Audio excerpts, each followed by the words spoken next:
امام الانبیاء محمد صلی اللہ علیہ وسلم اس سرزمین میں آنے والے تمام انبیاء، صحابہ، صالحین اور مومنین کے سردار اور امام ہیں۔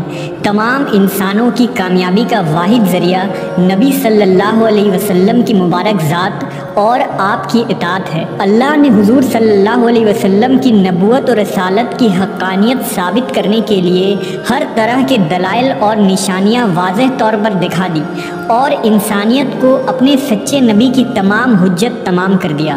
آپ صلی اللہ علیہ وسلم کے نبوت ملنے اور وحی آنے کے قبل ہی اللہ تبارک و تعالیٰ نے ایسے واقعات نمودار کیے جو آپ کے ایک سچے نبی ہونے کی دلیل تھی اور ایک ذی عقل شخص کے لیے واضح نشانی بھی۔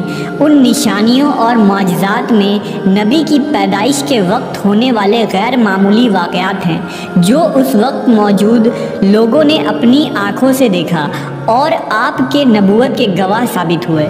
جس رات اللہ کے حبیب محمد صلی اللہ علیہ وسلم اس دنیا میں تشریف لائے، اس رات مکہ اور عرب کے لوگوں نے بہت سے عجائب اور مافوق الفطری چیزیں دیکھی۔ یہ باتیں نہ صرف اسلامی تاریخ بلکہ فارس کے زرتشتوں کی تاریخ میں بھی لکھی ہے جو عرب کے پڑوس میں آباد تھے۔ عام الفیل والے سال عرب میں ایک روشن سورج طلوع ہونے والا تھا جس کی بشارت نبیوں نے سینکڑوں سال قبل دے دی تھی اور بہت سے لوگوں نے پیشن گوئی بھی کر دیا تھا۔ عرب میں اس سال ایسے واقعات ہونے لگے جو اس بات کی نشانی تھی کہ ایک نبی مبعوث ہونے والے ہیں۔ اس سال زمین سرسبز ہو گئے، فصلوں میں اضافہ ہو گیا، درخت پھلوں سے بھر کر جھولنے لگے، بارش خوب ہوئی، گویا یہ خوشحالی کا سال تھا۔ قریش نے ایسا موسم کبھی نہیں دیکھا تھا۔ ایک روایت میں آپ صلی اللہ علیہ وسلم نے فرمایا کہ میں اپنے باپ ابراہیم کی دعا اور عیسیٰ ابن مریم کی بشارت ہوں۔ میری ماں نے یہ خواب دیکھا کہ ان کے جسم سے ایک ایسا نور نکلا جس سے شام کے محلات روشن ہو گئے۔ جس رات نبی صلی اللہ علیہ وسلم کی پیدائش ہوئی وہ ایک غیر معمولی رات تھی جس کے متعلق آپ کی والدہ حضرت آمنہ فرماتی ہیں کہ مجھ سے ایک نور نکلا، میں نے دیکھا کہ اس سے شام کے شہر بصرہ کے محلات روشن ہو گئے۔ میں نے چند ایسی دراز قد عورتوں کو دیکھا جیسے کہ وہ عبد مناف کی بیٹیاں ہوں۔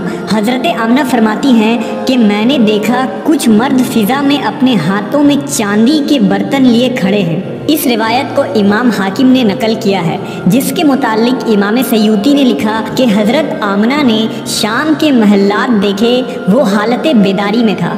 حضرت عثمان کی والدہ بیان کرتی ہیں کہ میں اس رات حضرت آمنہ کے پاس تھی جس رات نبی صلی اللہ علیہ وسلم کی ولادت ہوئی۔ میں گھر میں ہر طرف روشن اور نور محسوس کرتی تھی اور ستارے قریب سے قریب تر ہو رہے تھے، یہاں تک کہ مجھے گمان ہوا کہ یہ میرے اوپر گر پڑیں گے، اور میں نے خانہ کعبہ کو دیکھا کہ وہ نور سے منور ہو گیا تھا۔ علامہ ابن جوزی نے لکھا ہے کہ جب حضور صلی اللہ علیہ وسلم کی ولادت ہوئی تو فرشتوں نے آہستہ اور اونچی آواز سے اعلان کیا، حضرت جبرائیل بشارت لائے اور عرش خوشی سے جھوم اٹھا۔ حورین اپنے محلات سے نکل آئیں اور عطر نچھاور کرنے لگی۔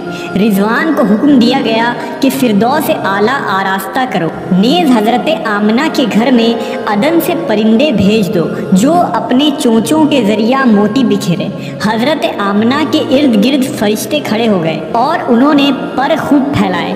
نیز تسبیح و تحلیل کرنے والے فرشتے اس کثرت سے اترے کہ تمام بحر و بر اور نشیب و فراز بھر گئے۔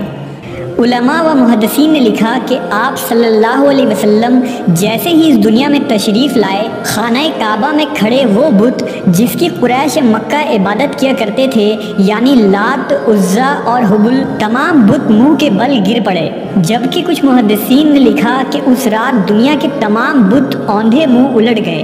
شب ولادت کسریٰ یعنی ایران کے بادشاہ کے محل میں زلزلہ آ گیا، اس کے 14 کنگرے گر پڑے، بحر تبریہ خشک ہو گیا اور فارس کا آتش کدہ جو 1000 سالوں سے جل رہا تھا اس کی آگ بھی بجھ گئی۔ یہ وہ واقعات تھے جو ایک نبی کے آنے کی خبر دے رہی تھی۔ ہزاروں سالوں سے کی جانے والی پیشن گوئی اس رات مکمل ہوئی اور رحمت للعالمین کی پیدائش سے ہزاروں سالوں سے کی جانے والی پیشن گوئی اس رات مکمل ہوئی۔